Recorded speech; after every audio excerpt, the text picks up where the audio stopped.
Live from the chicken wing capital of the world, Buffalo, New York. You're listening to the Childcare Bridge podcast, your source for the best tips, tools, and tactics on how to market and grow your childcare center, ensuring total domination. Total domination. This is the Childcare Bridge, and this is your host, Michael Tasner.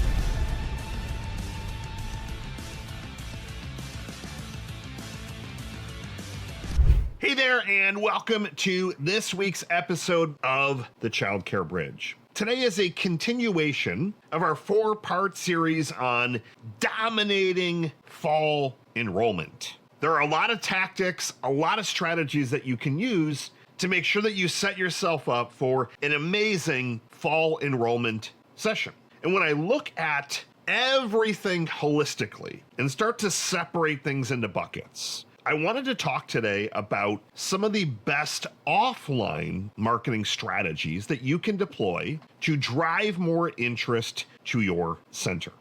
Now, when you're in the thick of it, there are a couple of different things that you're looking to accomplish. But in particular, right now, when it's crunch time with fall enrollment, I want as many tours as I can possibly do. I want families coming in all day, coming in, taking tours, getting the tour packets, putting deposits. Like, I need to strike when the iron is hot. Now, online is the quickest way to start to pull some levers. Paid traffic by way of Facebook ads, Google ads, TikTok, re-emailing and blasting all the people that have expressed interest, sending them text messages, even using a tool that can do voice broadcasts. A lot of tactics and strategies, posting on social media.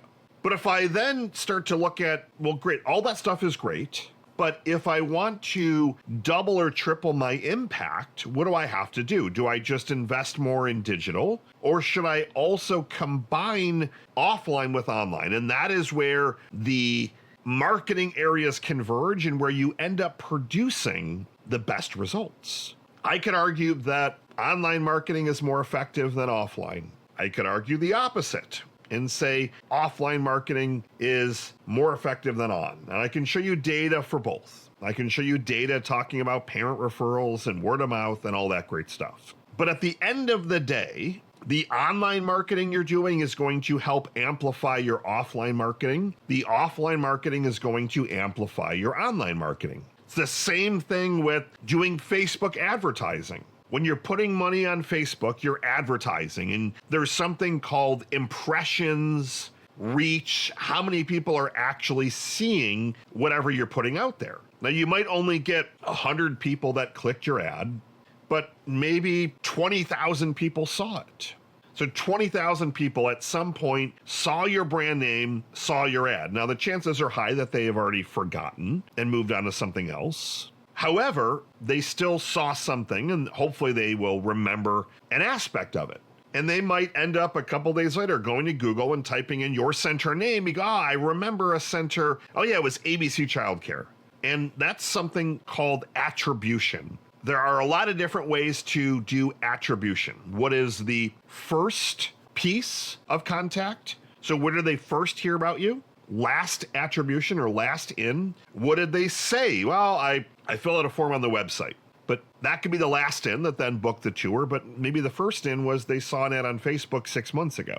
So you try and start to figure out where are they kind of finding out about you. Now, unless you are a marketing agency, this stuff gets very difficult to track. We track this stuff religiously, but for a center owner, you're not going to be getting in the weeds of looking at attribution. So what do you do in that case? Like, how do you take that knowledge of, yeah, people are going to hear about us in different ways? Well, you start to spread out your marketing efforts and know that everything works collectively. A rising tide ends up lifting all ships.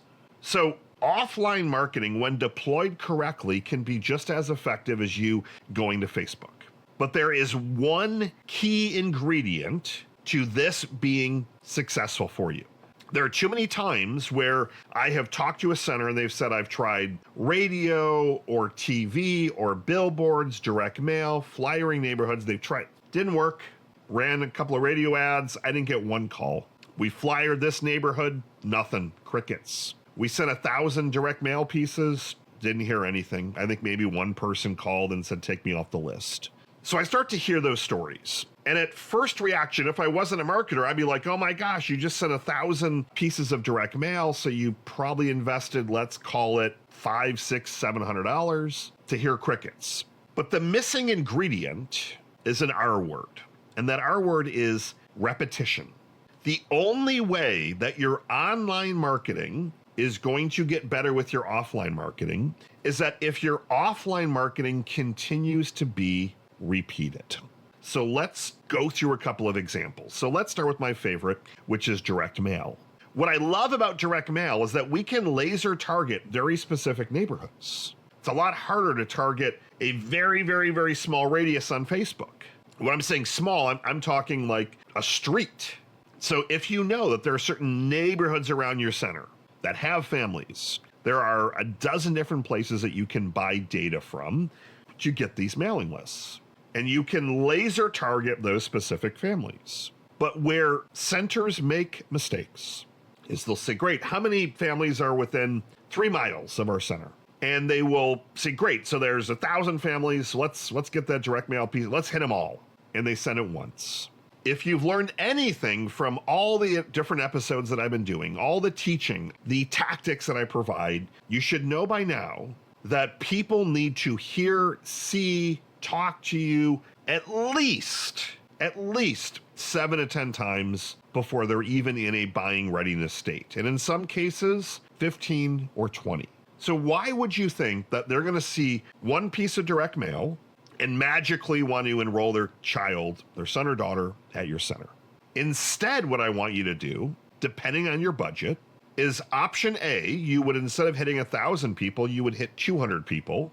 But you're going to have a campaign where you're going to hit them up 5 times over a month and a half. Different graphics, call outs, specials, you're going to keep hitting them up. You're going to have a similar message, but a different one. Hit them up, hit them up, hit them up, hit them up. In tandem, you're going to be doing the online marketing to those particular areas. That simple change in strategy will double, triple, quadruple. I mean, I typically have seen it at the very least. If you got one reply from 1,000, you're going to end up getting 3, 4, 5 replies from sending out to a smaller segment multiple times. The exact same thing holds true when it comes to radio. They're not going to listen to one radio ad that maybe you invest $200 in and then start calling your phone immediately. They need to hear from you during the drive time segment. Monday, Tuesday, Wednesday, Thursday, Friday, possibly even over the weekends as well. Maybe they also have to hear from you in the afternoon. And you might say, well, Mike, that's going to get to be expensive. Well, I would rather you not invest in any of those strategies unless you have enough budget to do it more than once. With radio, we typically do not want to see less than 20 segments. So that could be a 30-second or a 60-second spot. Now, depending on your radio station and reach, knowing that radio it casts a wider net. Like those usually are not a very, very tight radius of 1 mile or 3 miles, for example. So radio rarely is my go-to recommendation for a center unless you have multiple locations within your area. That's a much different story. In that case, I love radio. But the exact same thing with direct mail, I need you to have a message next day, the next day, the next day, and continue to have that message. If you really want to continue to amplify the results, you're then going to be doing direct mail at the exact same time. So now you have radio going and you've got direct mail going out once, couple weeks later. So again, you're getting all of that amplification so that your audience is seeing you, they're hearing you multiple times in a very short, condensed time period. That secret sauce is repetition. The exact same thing holds true when it comes to flyering neighborhoods. Great, you might say, I put all these door hangers, or we slid something in their mailboxes. Do it a second time. And don't do it the next day, do it the next week.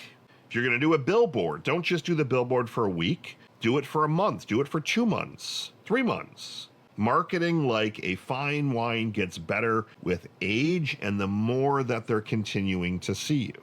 But from a mindset perspective, if you have in your mind that all of this stuff is just a cost, we don't have the money to do it, then you're going to be continuing to run into an uphill battle. On last week's episode, we talked about marketing budgets. I've talked about budgets many, many, many times.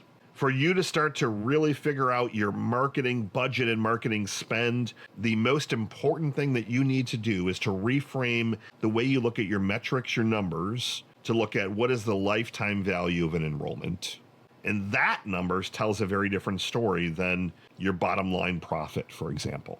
If you know that that enrollment is worth $20,000 to you, and you know that, what if I were to invest $10,000 over the next 2 months, 5,000 and 5,000, I'm going to have Facebook ads going, Google ads, I'm going to have a billboard, some radio spots, some direct, and we're going to keep everything going. I promise you're going to see better results because they're going to see you, they're going to hear from you in different times and different places. And one of those is going to strike them to call, email, fill out a form, come in for a tour, walk in. One of those tactics is going to grab them because they're going to be getting hit up from all different places. So look at, from an offline marketing perspective, look at direct mail. The downside to direct mail is that it does take usually a couple of weeks to get your first piece out the door. So when you're looking at fall enrollment, you need to move quickly on this stuff. Billboards, whether it's digital or something that is physically printed, some of those digital ones you can be up and running in 5 minutes. The only downside to digital is that they can run a lot more ads, and obviously you can look at the contract and see when yours is running, but the advantage of having something printed is that often you end up paying for far less than your ad is actually up and running, or like they don't just go in and paint over it, for example, or take it down at the first of the month. A lot of times you end up getting it left up. So that's just a little hidden marketing tactic or strategy that I've seen. But the core success with your offline is to look at it from a repetitive standpoint and look at it from a combining your offline tactics together. So similar to the online, where you're going to not just put all your eggs in Facebook, but also Google and content marketing and email marketing. Your offline marketing should consist of doing some flyers of particular neighborhoods a couple of times, doing some highly targeted direct mail at minimum 3 to 5 times to that exact same audience. You can look at other things like newspaper or magazine advertising. However, we have tested a lot of these. And most of the parent type of magazines or newsletters, magazines, like the stuff that goes in like grocery stores and restaurants, it doesn't get very well read. Now, I'm not saying that don't do it. However, some of the pricing on some of those far exceeds the people that are actually going to see it, where you could get attention and eyeballs for far less money. But if you've never tried it, you can give it a shot, but you cannot only try it once. You need to try it for a couple of weeks. Let's say it's an every other week print. You're going to have to try it for at least 3 issues, if not closer to 5 or 6, to start to see. Now, if you've gotten 0 calls, 0 emails, and you have some tracking codes, that's the other piece to this, is that on your direct mail, on your radio spots, in your advertisements, on the things that you're going to put in flyer neighborhoods, use unique tracking codes, use phone numbers. You can go and buy phone numbers for about $1 plus the number of calls that you're getting. So you want to have a different phone number for radio so that you're not having to guess. You can see in black and white how many calls came in because we only have this phone number for radio. How many people mentioned first month free, and we're only running that on a particular flyer. Now, the final piece that I'll share with you, though, is what you don't want to do is have all different offers and all your different online or offline tactics. Everything needs to work together. So if you're going to run a get 2 weeks free, I want that on radio. I want it on your direct mail. I want it on a billboard. I want it in your online marketing, your email signatures, in your tour. I want that everywhere. And that is how you really continue to win when it comes to fall enrollment. That message is broadcasted online, offline. Both of those sets of tactics continue to help each other out. You've got the tracking in there, a consistent message that will put you in a different league than all of your competitors. Make sure you tune in next week for part 3 of our 4-part series on growing fall enrollment metrics and numbers. Michael Tasner signing off. Good morning, good afternoon, and good night. I'll see you next week.